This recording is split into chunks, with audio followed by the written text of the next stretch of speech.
Hey, Steve here, and today I'm preparing for one of my favorite things, which is winter camping. This weekend is supposed to be cold, getting down to 30 degrees. So I'm going to show you everything I take with me and how I stay warm in the winter. I always start by laying out all my gear on my Tyvek ground sheet. This reassures me that I'm not forgetting anything and has actually helped me remove unnecessary items. I keep a gear list on my computer that's constantly changing. In this list, I record my weights of different items and I try to configure the best combinations for optimal space to weight ratio. I then group my items together into sleep system, clothing, cook system, food, etc. More on that later in the video. My sleep system of choice in the winter is a hammock. You really can't beat how much warmth an underquilt gives you. Combine that with a top quilt and I've slept fine down to 20 degrees Fahrenheit. I actually made my underquilt from a blanket I bought from Costco for like $25. So, in my experience, even a cheap underquilt works well. And for a list of the items you see here, I'll post a link in the description below. Alright, now I'm going to pack up my clothes. I've got this 6-liter dry bag here, and I try to pack in reverse order so the items I won't need until later I pack towards the bottom. So here we go. I'm going to start with my change of underwear, my hat and my gloves, change of socks, a thermal leggings, t-shirt, and my merino wool base layer.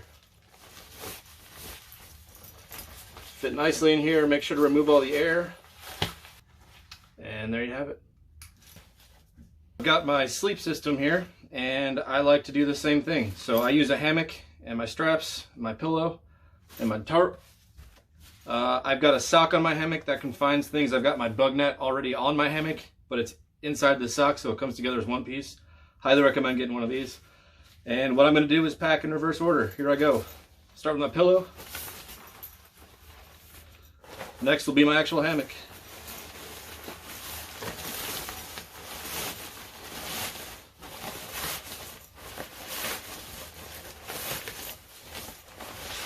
After the hammock, my straps. And I use Dyneema straps. They're very, very lightweight. And I've got some beetle buckles on here, and that just basically tightens them. And I wrap my strap around the tree, and I use this aluminum carabiner. Super lightweight.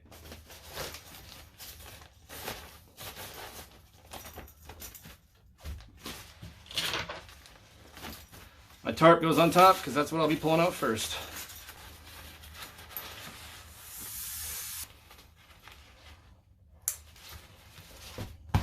My sleep system like this comes in at 2 pounds 13 ounces. Finally, the last parts of my sleeping system. I've got my tarp pull mods. I keep these on the side of the pack because it's often that they get wet and I don't want to put them inside the pack with everything else. And I've also got some stakes. Same story, these also get wet, so I like to put these on the outside of the pack.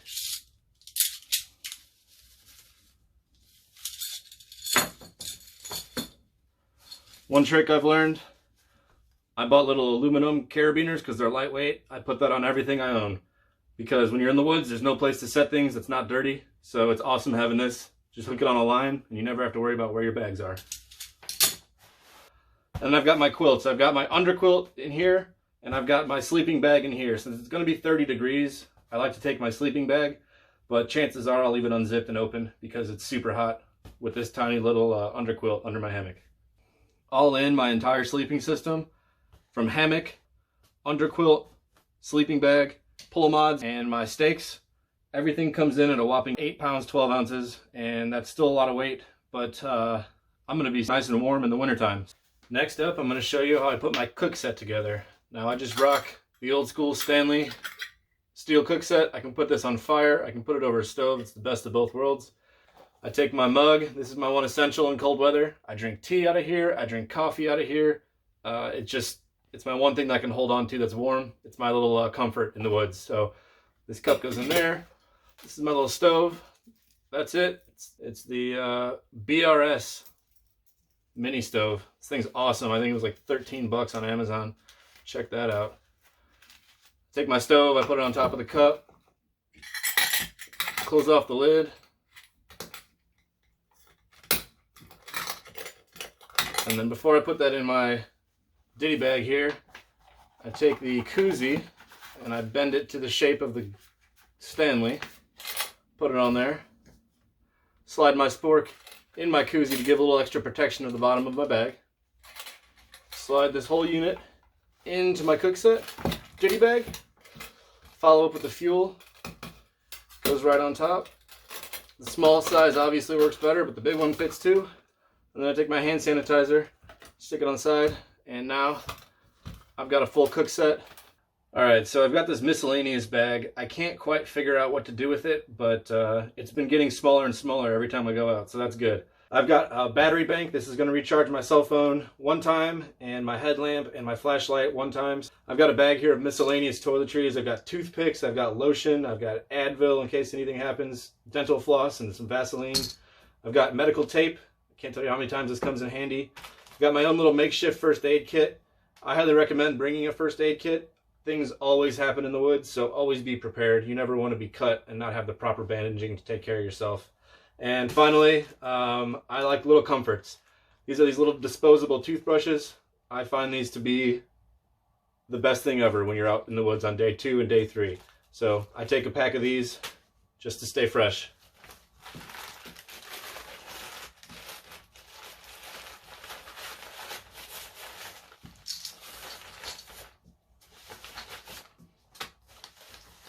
Same deal, this is a dry bag. That way, if anything in my pack gets wet, it's okay.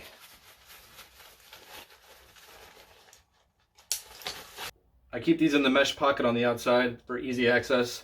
First, I'm going to start with my water kit. This is my bladder with a wide mouth lid on it. And this is my Sawyer squeeze. This is, I think, the micro. And these keep me drinking clean water.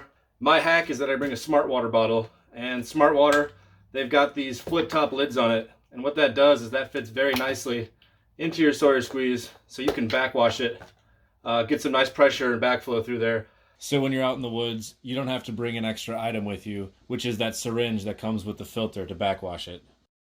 I go ahead and take these, I put them in this small little ditty bag. This stays on the outside of my pack.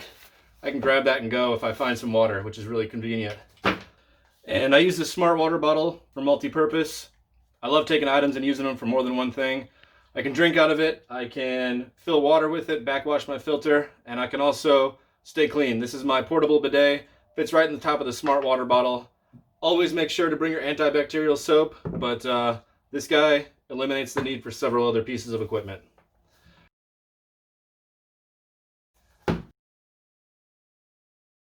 Alright, now that all my stuff is broken out into systems, I thought I'd bring you out here and show you how I load my pack.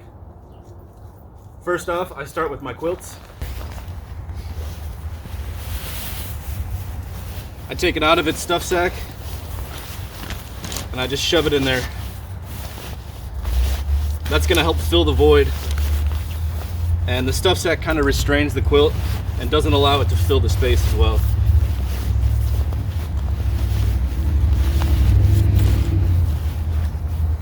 Next, I take my underquilt and do the same thing.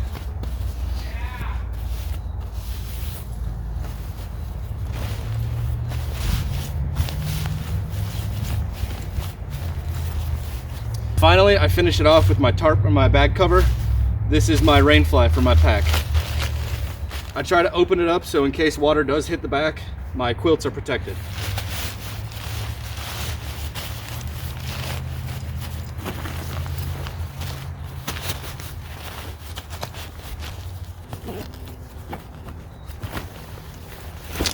Next, I start with my biggest item, which is my sleep system.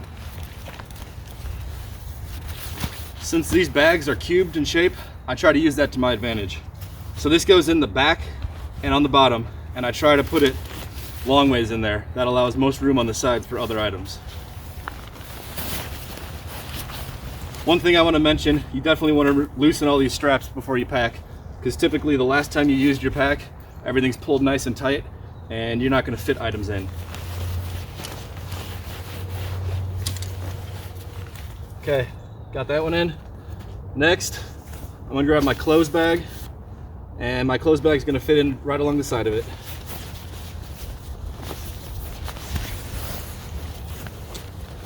All right, shove that all the way to the bottom.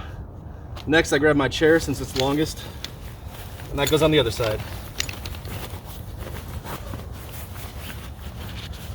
So now I've got 3 items along the bottom and the back. Sleep system, clothing, chair. Next, my biggest, most rigid item is my cook set, and that's gonna go in front of the chair.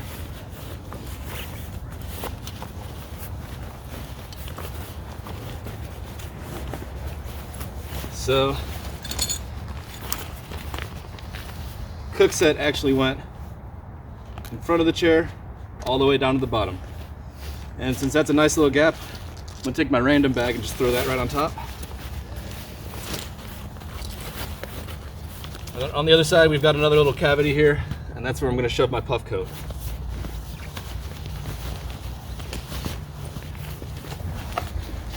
And finally, there's enough room on top for some food.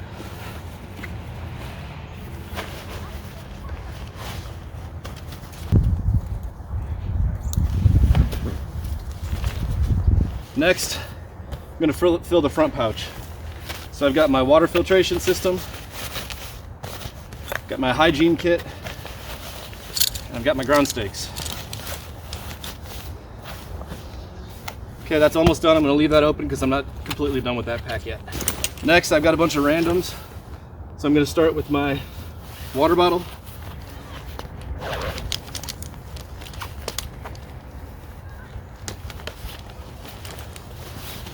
And my Nalgene goes on this side.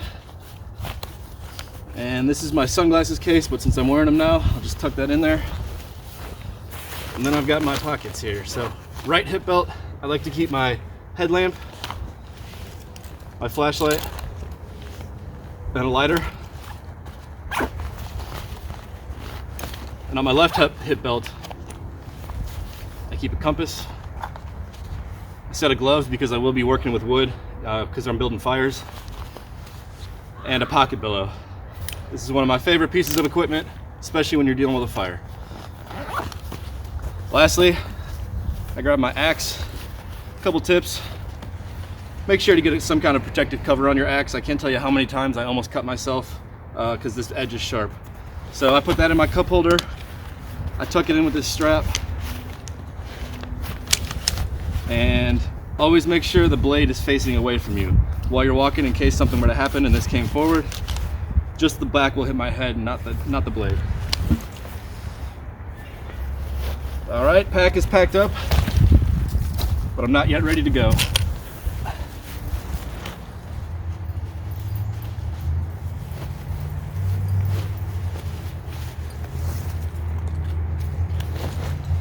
This also goes in the front pouch because it's typically wet when I put it away. All right, now I'm all packed up and ready to go. Thanks for watching and subscribe below.